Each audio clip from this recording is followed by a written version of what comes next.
Hi friends, welcome back to Mountain Tribe Homestead. My name's Amberly. This is another week in the life video where I take you through a little bit of what we've been up to this particular week.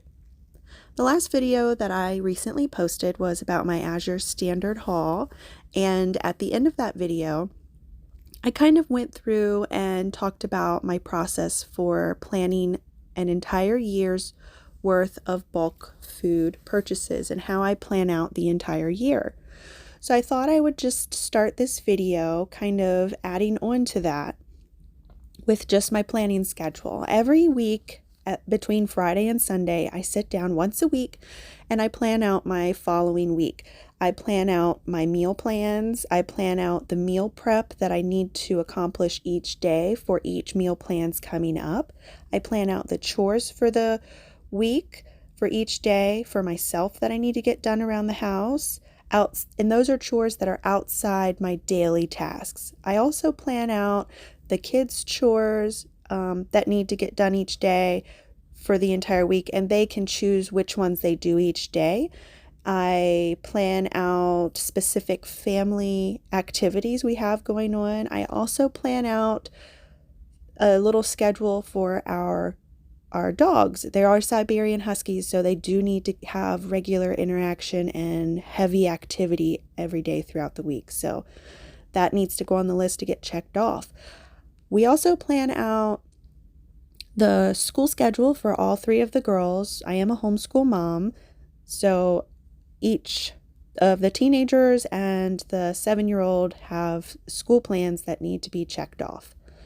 I also plan out what I need to do with the small business we have, Mountain Tribe Homestead, and any inventory that needs to be restocked, or what I need to do online, or anything to be prepared for any upcoming events that I have for that.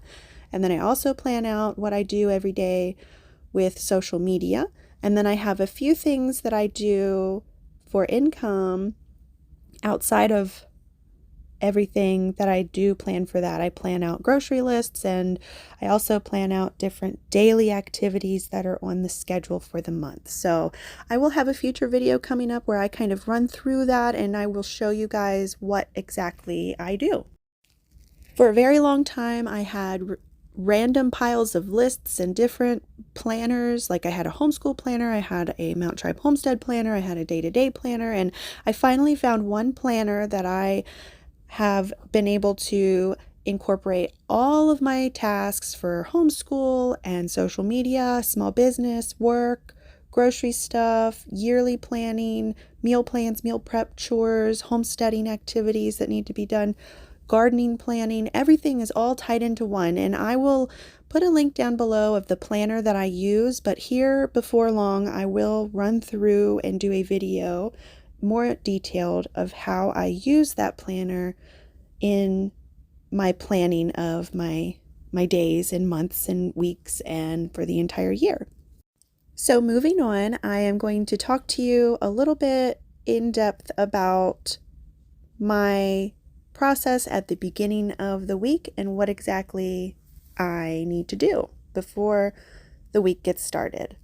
All right? So here we go. So since this week I'm going through and kind of giving you an idea of our schedule with how I do scheduling, I figured I would bring you along during certain parts of the process. So every week during the weekend, whether it's Friday, Saturday, or Sunday, I plan for the following week. Our lives are very busy, so this is something I cannot ignore. When I ignore it or I can't get to it, the meal planning suffers majorly, and there's a lot of time wasted trying to figure out what we're having. Whereas if I do my meal planning, I can plan in advance what I need to do to prep for those meals. I can plan out the meals according to how much time I have to dedicate to those meals. There's a lot of things that go into planning everything for the week in our family. Everything affects everything. And so I'm going to kind of do a quick rundown of what my process is. So like I said, during the weekend, the before that week, I will sit down with my planner and I will look at our schedule of what we have on the schedule that week, because our weeks are always different. No week looks the same for many reasons.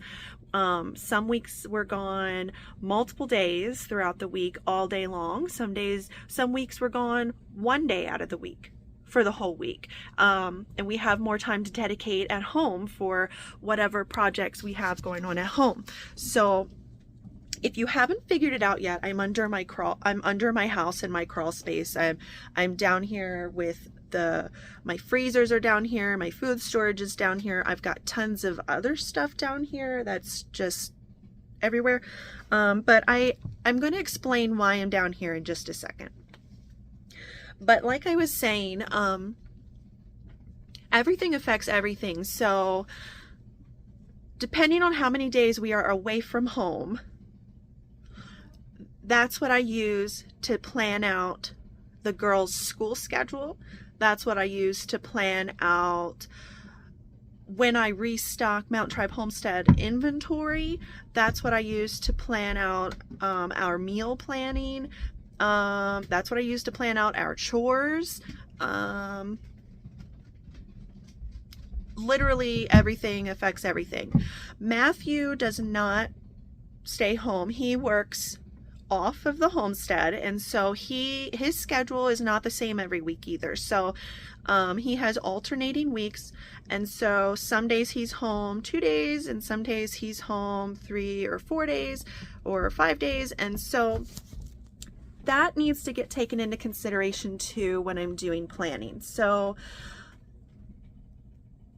I look at what we're doing. How many days are we going to be away from home? Okay. If we're away from home, then I need to plan meals that are simple, and I need to not dedicate so much time to restocking Mountain Tribe Homestead stuff, and I need to not focus on big chores at home, and I need to work on some other things. So hi, Sweet Pea.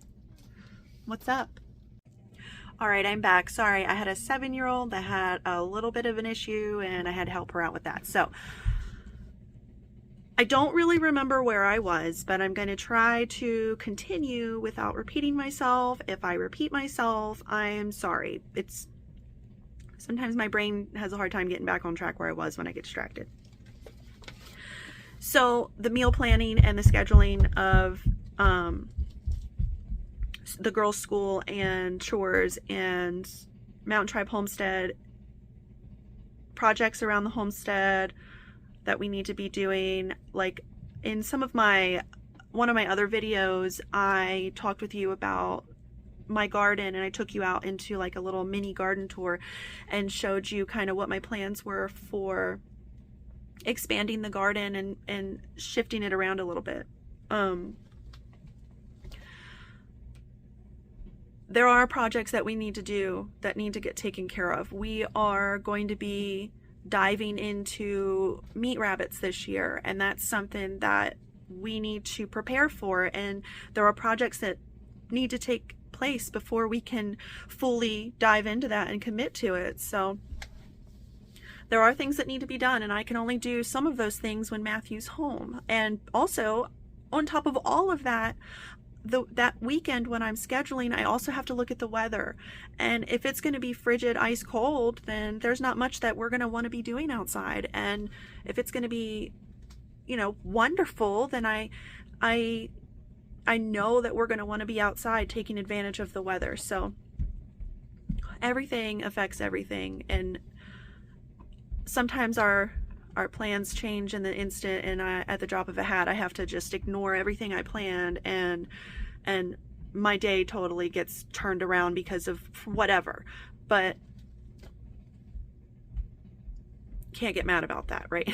So once I figure out our weekly schedule, I can figure out what types of meals I can do, and I go down and I take inventory of what's in our food pantry, which is kind of a pantry. It's more of just, I call it my pantry. It's not, it's my crawl space, but whatever. That's besides the point. So I take inventory of what we have, and I take inventory of what needs to be cooked, and look at my freezers and look at my pantry upstairs in my kitchen and the refrigerator, and do we have leftovers that we need to eat? Again, I've mentioned many times in other videos, I am anti-food waste. I cannot stand it, and I do everything in my power to prevent food waste. So I take inventory of all of that, and then I can start planning my meals based off of all of that and how much time I can dedicate to it. I meal plan. I'm really big on meal planning so that the night before I can think ahead and plan for breakfast, because I take a very long time to wake up in the morning, and I really like my peace and quiet, because once I start, I'm go, go, go, go, go, and I very rarely get a break in the middle of the day. All the way up until I sit down right before bed, and that's my break. I don't get a break much at all.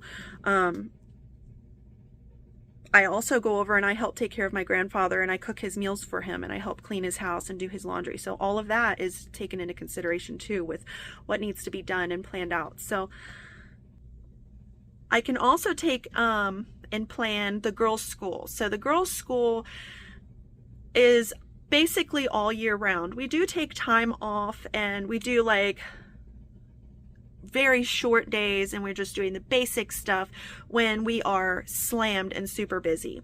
Like during the hardcore garden season, and when I am harvesting and preserving a massive amount, they help me with that.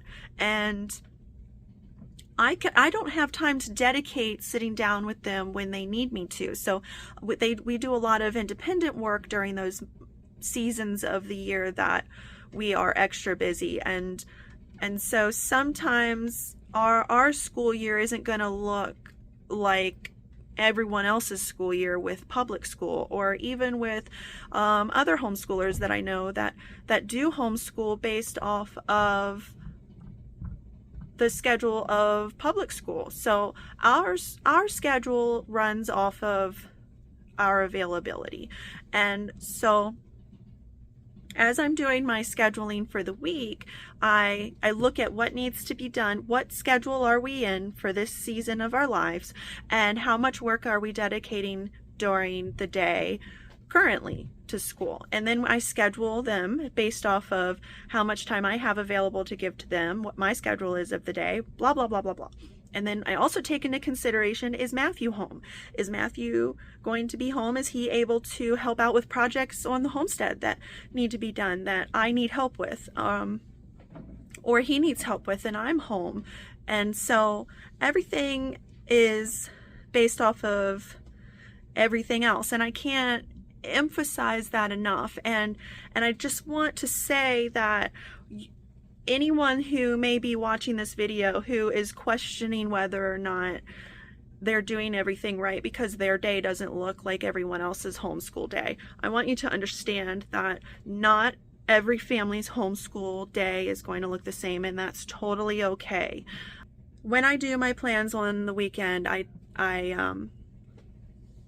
get whatever I need for Monday. Usually the meals for Monday are very simple, so I don't have to do anything over the weekend if I'm unavailable. But Monday, usually Monday. Sometimes I do it Sunday if I know that we are slammed on Monday. Sometimes I will do it Tuesday if I can't get to it Sunday and we're slammed on Monday. But Mondays, typically I will come down here and I will shop. And I will bring a little list with me in a bag. I always bring a bag down here with me, because regardless of whether I just need a couple items, I always find things that I'm like, oh yeah, I need that. Oh yeah, that needs to be replenished. Oh yeah, oh, I need to bring that up there. And I get frustrated because I can't carry it all. So I just always have gotten into the habit of bringing a bag down here, and then I can just put everything in my bag, and it's easier to carry it upstairs. And I don't have steps down here, so I have to go outside and up into the house. So it's much easier with a bag. So I'm down here. It is Monday.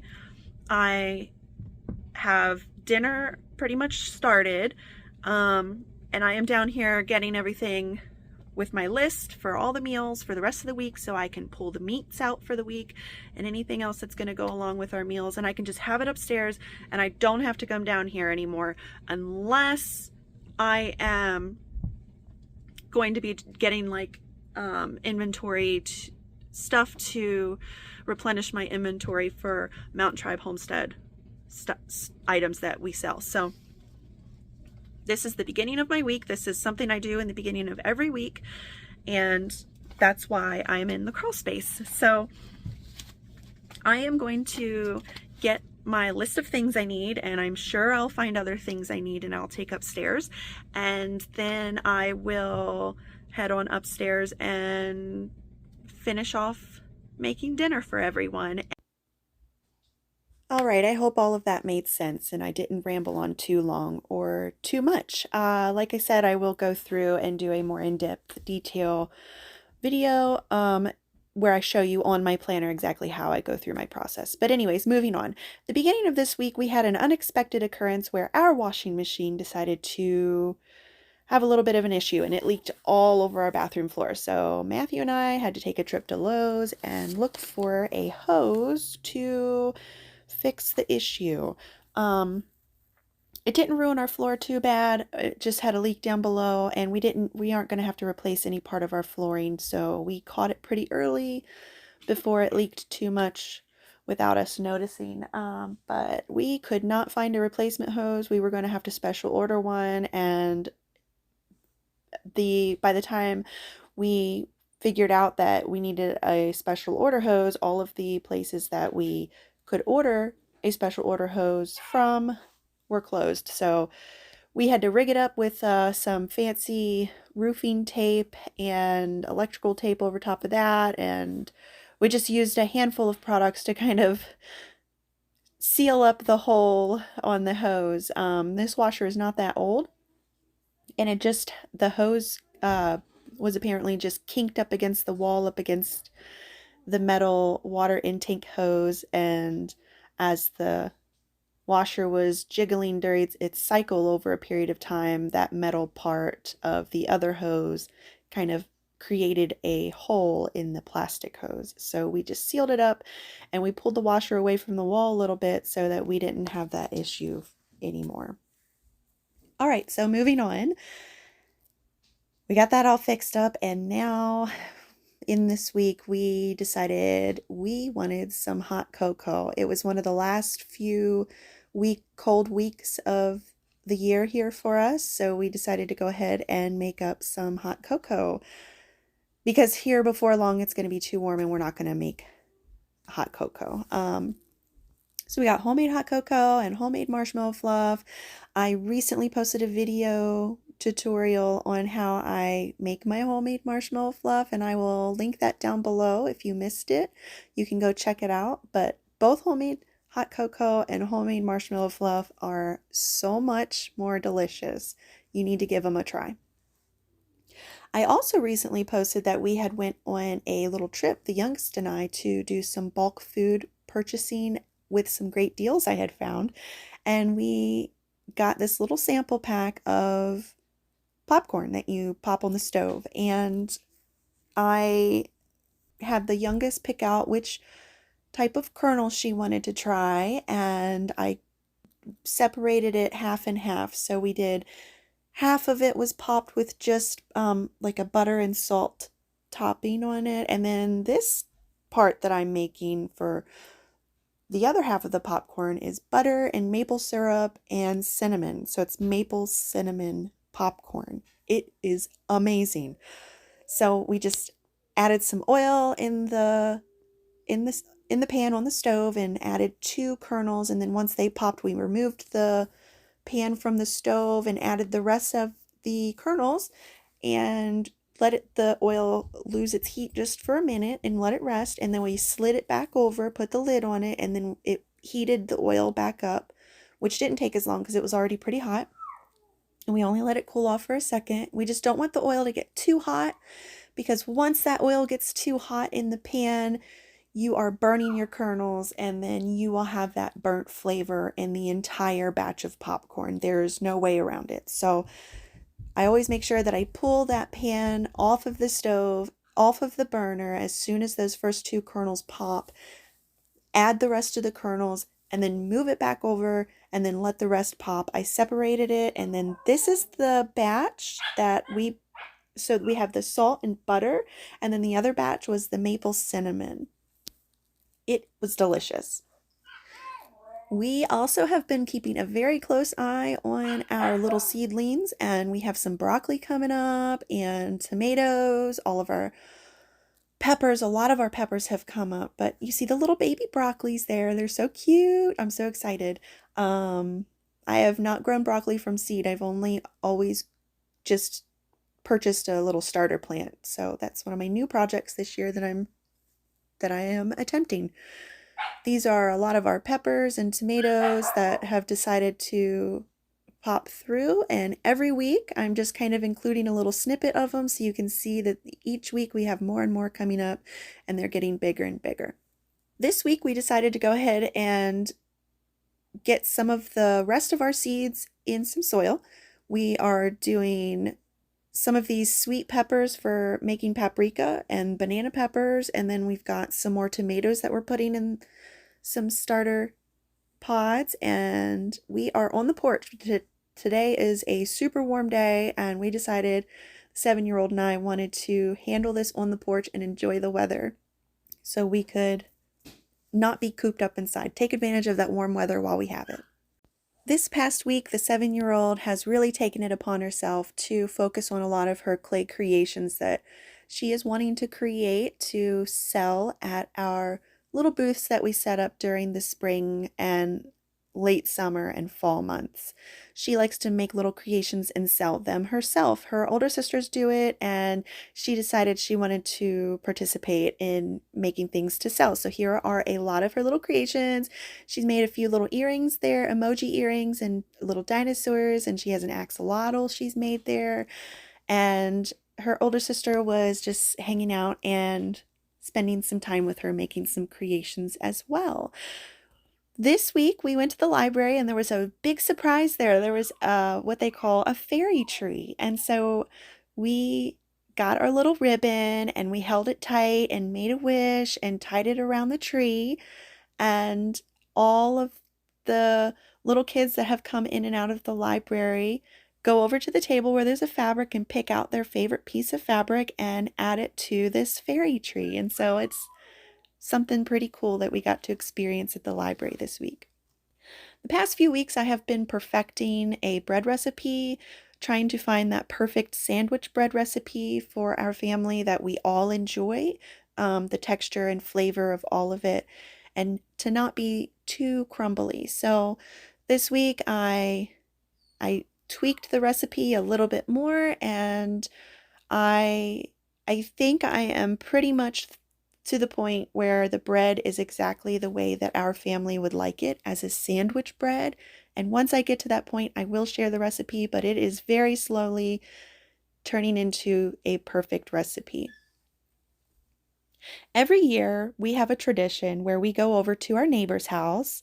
We have another homeschool family that lives next door to us, and during the spring, early spring, we always go over there. Since the big girls were little, we would go over there and we would create these Easter trees, and we'd take chalk and we soak them in water so the chalk is real like paintable onto the trees, and then we just color the trees with the sidewalk chalk, and it creates these really bright and colorful trees that we get to enjoy before all the leaves come out, and it's just a fun way to celebrate it.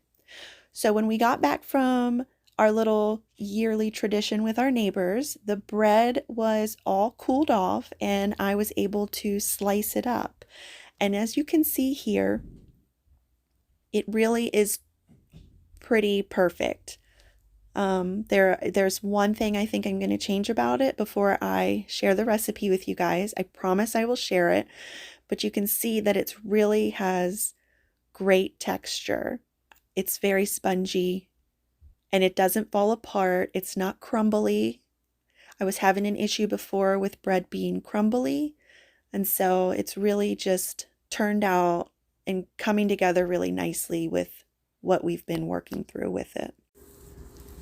So this next recipe has been an accidental family favorite.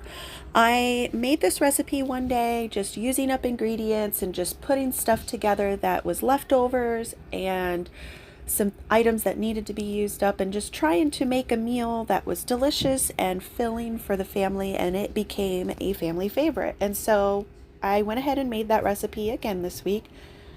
And what I did was I used bacon grease in the bottom. We save all of our bacon grease and sausage grease. So I used bacon grease in the bottom, and then a cube of frozen minced garlic.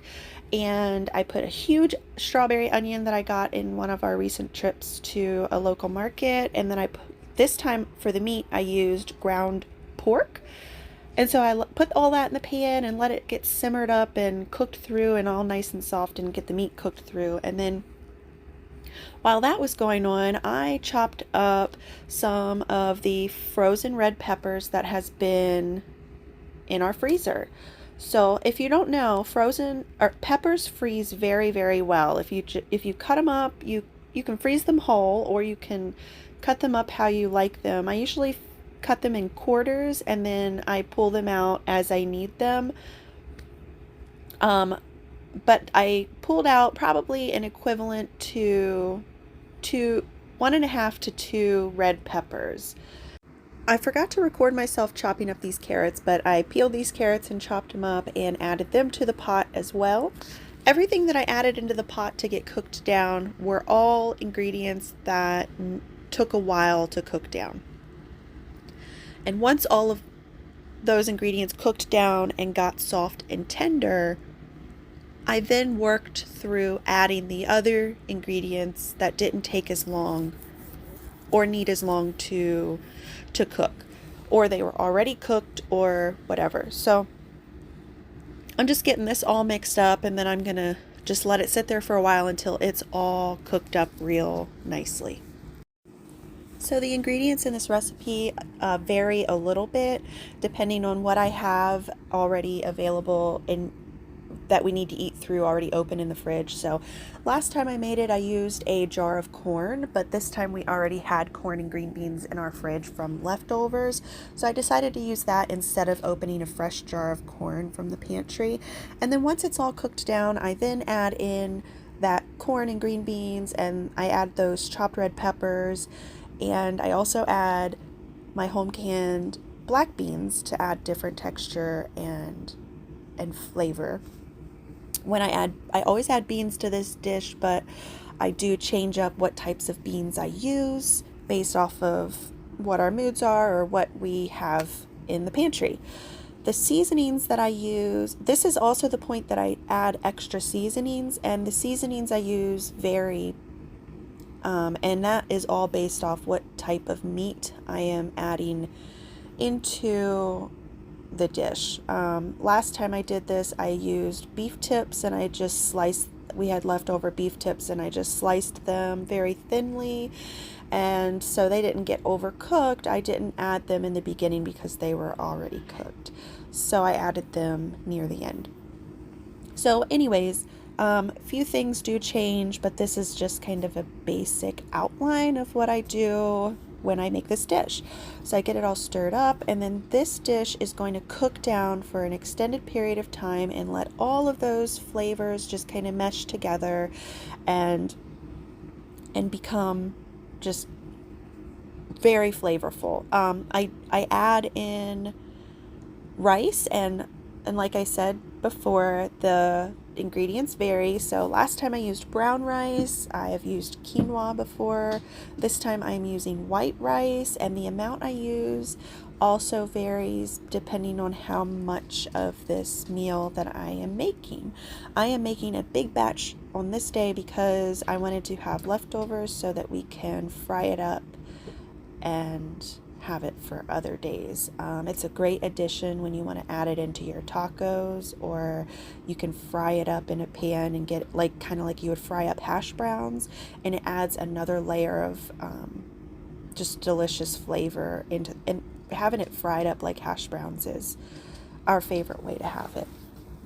But I'm not sure if I filmed it, but I also added in a bit of maple syrup, and that maple syrup is what really takes this dish to another level.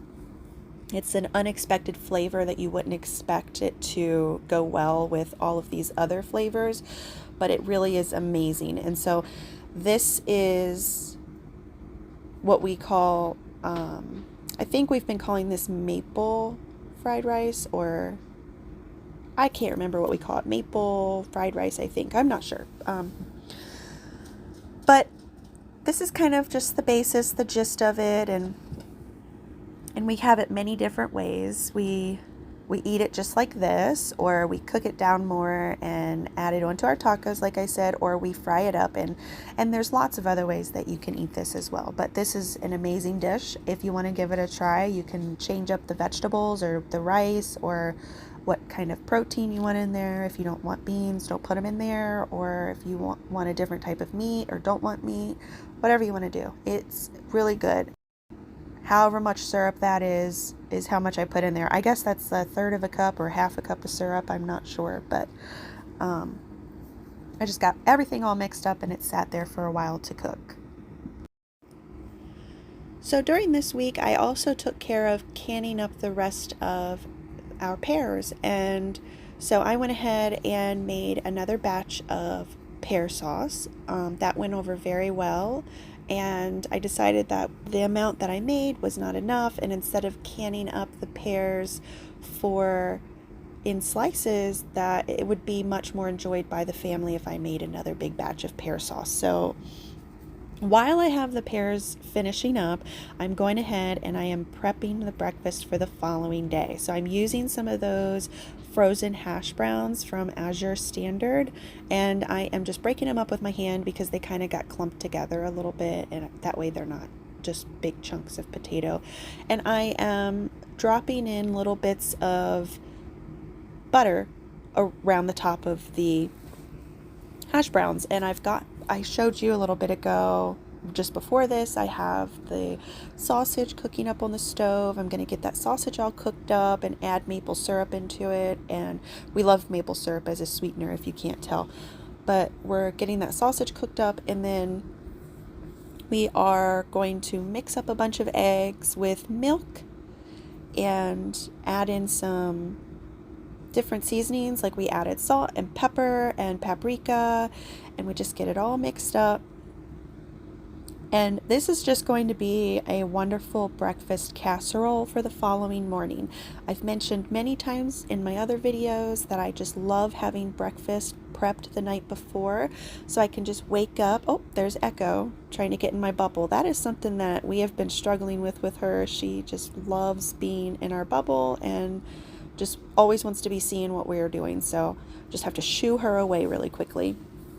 But anyways, as I mentioned in previous videos, I love having breakfast prepped the night before, so that way my morning is just that much easier, and I can just enjoy my morning quiet time and not have to be rushing around getting things ready for breakfast for everyone. I like to take my time in the morning to kind of wake up and enjoy the morning and enjoy the sunrise, enjoy my coffee, and spend some time snuggling with the 7-year-old on the couch when she wakes up. So I got that all poured in there, and I'm just going to kind of over top of the potatoes, and I'm just going to kind of give it a little stir around to make sure it just gets down in all of the little crevices there so that there's no dry spots on the hash browns. And then on top of that, I am going to take this cooked sausage and I am going to spread it around the top. And then once that is spread around the top evenly, I will sprinkle cheese all over the top. And then once that's covered in cheese, I will just set it in the fridge until the next morning. And then in the morning when I get up, I will just slide that into the oven at 350. And I think this in particular one took a little, like an hour and 10 minutes to cook all the way through the center. This is another family favorite, are these breakfast casseroles, these maple breakfast casseroles with cheese on top. But there it is. That's what it looked like in the morning. It's delicious. Everyone loves it. And there you go. But that's it for this video, friends. Thanks for watching, and I will see you again next time. Bye!